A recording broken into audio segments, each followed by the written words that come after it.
Belediye hizmetlerinde çağın yerli ve milli teknolojik yeniliklerini yakından takip ederek kullanan Şehit Kamil Belediye Başkanı Rıdvan Fatıloğlu, insan gücü yerine makine gücü kullanarak zamanın yanı sıra ekonomik olarak büyük avantajlar elde ettiklerini anlattı.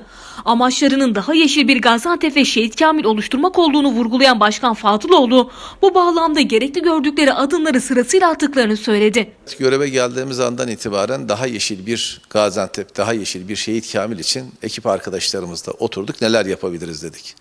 Ve öncelikle ekonomik olması adına bir sera kurmamız gerektiğine kanaat getirince nitelikli bir serayı hizmete aldık.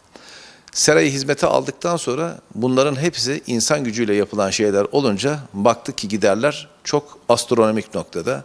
Tabii biz istiyoruz ki her taraf rengarenk olsun, yemyeşil olsun ama bunun giderlerini de dengelememiz gerekiyordu.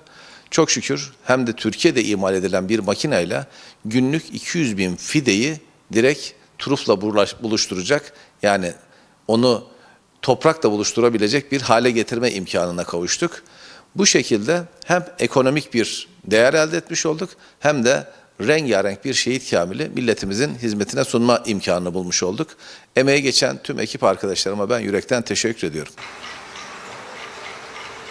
Göreve başladıkları dönemde belediyenin kullandığı çiçek ve bitki türlerini ihale yoluyla aldığını anımsatan Şehit Kamil Belediye Başkanı Rıdvan Fatıloğlu, inşa ettikleri peyzaj bitkileri üretim serasıyla artık çiçek ve bitki türlerini kurdukları serada yetiştirdiklerini kaydetti.